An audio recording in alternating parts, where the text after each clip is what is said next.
राहुल गांधी ने बोला है कि कांग्रेस सत्ता में वापसी करेगी महागठबंधन का सहारा लेकर। राहुल गांधी को क्या जरूरत पड़ रही है? सबसे पुरानी पार्टी है देश की, क्या अकेले के दम पे चुनाव नहीं लड़ पाएंगे भाजपा के खिलाफ? देखिए, पहली बात तो कांग्रेस अब है कहाँ, सिर्फ सैंपल के कुछ जीते हैं, स्टेट जीते हैं, स्टेट भी शायद वापस है। ये तो हमने एक सैंपल दिया है ताकि भी ईवीएम ठीक है या नहीं है, एक सैंपल दिया है ताकि कल को ये ना कह सके ईवीएम में खराबी थी। तो ये तो एक सैंपल दिया है। और आने वाले टाइम में भी जो है कोई दूर नहीं है कर्नाटक, क्योंकि आपस की फूट ही इनकी लंबी चौड़ी है। तो आप इससे जो फूट होगी तो कांग्रेस है कहाँ? तो डिवाइडेशन का रूल चल रहा है, क्योंकि अब राजस्थान में देख लो, पायलट में देख लो, इनका क्या क्या हो रहा है, आपस में फूट चल रही है। हो सकता है कि पायलट साहब भी कहीं लैंडिंग ना बीजेपी में कर जाए, कर सकते हैं, पूरी उम्मीद है। और आपने जैसे कर्नाटक की बात करी, तो कर्नाटक को एक कुर्सी की तरह देखा जा रहा है, प्रधानमंत्री की कुर्सी, वो एक सीढ़ी की तरह देखा जा रहा है प्रधानमंत्री की कुर्सी तक पहुंचने के लिए। सेहरा उसका जीत का राहुल गांधी के सर पे बांधा गया है, तो अब वो प्रधानमंत्री के प्रबल दावेदार बनते नजर आ रहे हैं महागठबंधन के अंदर ही। कहाँ से बन पाएंगे? रास्ता तो यूपी से आता है, जो यूपी आएगा तो रास्ता यूपी से, चाहे वो सारे एक हो जाए तो कुछ नहीं है, रास्ता यूपी से है। और यूपी में सब जानते हैं, बाबा जी है, तो से उखाड़ कर फेंक देंगे भाजपा। कहने में क्या, मैं भी कह दूंगा मैं भी प्रधानमंत्री बनूंगा, मैं मोदी जी को कल ही उखाड़ के फेंक दूंगा, क्या जाएगा? कहने में क्या है, कोई फर्क थोड़ा लगता है, पैसे थोड़ा लगते हैं।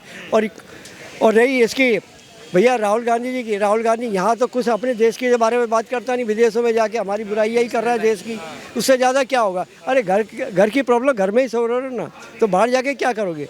तो विदेशी कभी देखा कभी आपने बुराई करते हुए किसी का? इंडियन ओवरसीज कांग्रेस है, कांग्रेस का एक हिस्सा है, उसके अध्यक्ष है सैम पिट्रोडा।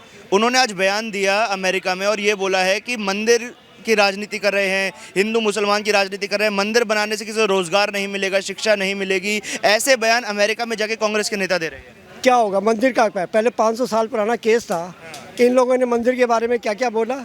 अब सिर्फ ये कहेंगे कि राहुल गांधी ने दरवाज़ा खोला, बंद किसने करवा दिया था, और क्या क्या राम पे, जो हमारे सनातन धर्म के हमारे जो भगवान है, जो सनातन धर्म लोग मानते हैं, तो आज वहाँ पे क्या नहीं है, जन्मभूमि पे खुला, बाकी 23 वकील और एक आदमी, एक हमारा वजह से, तो इससे ज़्यादा क्या होगा? और आज वहाँ की आज इतना पैसा बरसेगा एक धर्म के लिए कि उत्तर प्रदेश को किसी से पैसा मांगने की जरूरत नहीं पड़ेगी, क्योंकि वहाँ रोजगार भी मिल रहा है। देखिए, मंदिर से रोजगार नहीं मिलेगा, ये कहने वाले जो है ना सच बोल रहे हैं। मंदिर का जो पैसा आता है वो सरकार ले जाती है, और मस्जिदों में जो इमाम जो वहाँ पे काम करते हैं, सारे मौलवियों को बांट दिया जाता है 18,000 16,000 पैसा। तो रोजगार तो भैया मंदिर से मिलने वाला नहीं है। विदेशी धरती पर जाकर बोल रहे हैं, राम मंदिर का विरोध कर रहे हैं, भगवान राम का विरोध कर रहे हैं। लगातार पहले भी उन्होंने ऐसे कई बयान दिए जिसमें मंदिर विरोधी बयान, हिंदू विरोधी बयान थे। अब विदेश में जाकर भी ऐसे बयान क्यों दे रहे हैं? हम बोले ऐसे बोलना उचित नहीं होगा, लेकिन कहा जाता है ना, म्यूटेंट है, उनमें दो प्रजातियों का खून है, तो वो इस संस्कृति को समझ ही नहीं सकता है। इस संस्कृति को वही समझ सकता है जो यहाँ का है, जिसके रक्त में यहाँ का खून बह रहा है। और वो बोल रहे रोजगार से, मंदिर से रोजगार, लाखों परिवारों को रोजगार मिलता है मंदिर से। आपको ये बात बोलूं, मगर हमारा मंदिर का टैक्स का जो पैसा से गवर्नमेंट लेती है ना, वो मौलवी को सैलरी देती है, मतलब वो खर्चा देती है, वो फालतू जाता है। हाँ, पुजारी को कुछ नहीं देता, कुछ नहीं मिलता है। सरकार से हमारी डिमांड है कि सरकार से कह दो हमारा टैक्स बंद करे, या नहीं तो गुरुद्वारा और मदरसा और ये सब बंद करावे बस। प्रधानमंत्री बन पाएंगे? अमेरिका में जाकर बयान दे रहे हैं कि प्रधानमंत्री बनेंगे इस बार, गठबंधन से जो महागठबंधन ये बना रहे हैं उसका प्रधानमंत्री बनेगा इस बार। कोई गठबंधन जीतेगा नहीं, कोई बनेगा भी नहीं, मोदी के अलावा कोई नहीं आएगा।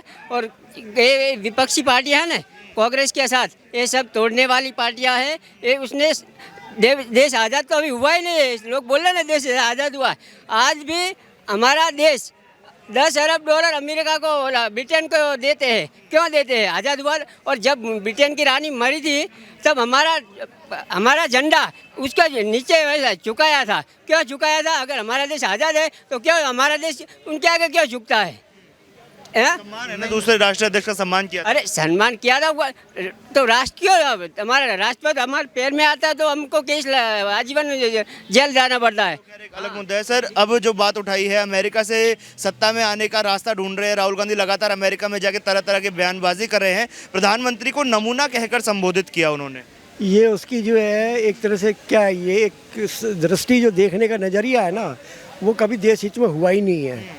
और जब देश हित में होते हैं ना 10 तो ये बातें कहनी है। और प्रधानमंत्री एक है और वो सबका प्रधानमंत्री है, समझिए ना। तो ये चीज़ हमारे देश के लिए हुई है। और भाई आगे आने वाले टाइम में इनको सबको पता लग जाएगा कि कौन कहाँ क्या है। पब्लिक जो जान रही है वो एक साइलेंस मोड में बैठी हुई है। और हमें तो ये लग रहा है कि कहीं वन साइड वोट ही ना हो जाए और सारा, क्योंकि इनकी जैसी भावना हुई है कि हम पार्लियामेंट में नहीं जाएंगे, तो ये जाएंगे ही नहीं, ये आएंगे क्योंकि विश्वास राहुल है। गांधी जी मोदी जी को नमूना कर रहे हैं, पूरा दुनिया उनको नमूना मानता है। कौन सा ऐसे स्टेटमेंट देते हैं जो उनका जमाल नहीं स्लिप हो जाता है। जहाँ जाते हैं तहाँ अलड़गिरी करते हैं। जिस तरह का क्रिया किया नहीं जा सकता है उस तरह का क्रिया करते एक पार्टी प्रेसिडेंट, और वो भी जिसकी माँ सत्ता रिमोट कंट्रोल से चला रही थी, वैसे पार्टी का बेटा होने के बाद आज वो इस तरह से अलड़गिरिया करते हैं, ये शोभा नहीं देता है। और प्रधानमंत्री मोदी जी जो कहाँ से कहाँ पहुँच गए, वो ग्लोबल लीडर है, उनको नमूना कहने से वो नमूना नहीं होंगे, बल्कि दुनिया जानती है कि वो नमूना है। कॉमेडी स्टार कहा जाता है उनको भारत का, समझे ना। राहुल गांधी को देखेंगे भारत के प्रधानमंत्री 2024? बस मैंने कहा देखूंगा। देख लोगे? अच्छा लगता है आपको? सही है, मोदी से तो सभी सही है। मोदी जी से बढ़िया है क्या? इतना क्या बुरा क्यों लग रहा है आपको? बस बस बस इतना ही। अरे देखिए, जो अपनी बहन की सरयाम किसिया कर रहा हो, ये हमारी संस्कृति को नहीं दिखाता है। अपने बहन को बैठा करके किसिया कर रहा हो, कहाँ की संस्कृति दिखा, इटालियन संस्कृति को दिखाता है। वहाँ पे ये सब चलता है, हमारी संस्कृति में ऐसा नहीं चलता है। ठीक है, साल 2024 में जो प्रधानमंत्री पद के चुनाव होने वाले हैं, राहुल गांधी की तरफ से एक बड़ा बयान आया है, कह रहे हैं महागठबंधन के साथ मिलकर कांग्रेस सत्ता में वापसी करेगी। राहुल गांधी जी सबसे पहले वो प्रधानमंत्री पद का चेहरा है, उनको कौन बनाएगा प्रधानमंत्री पद का चेहरा, सबसे बड़ी बात यह है।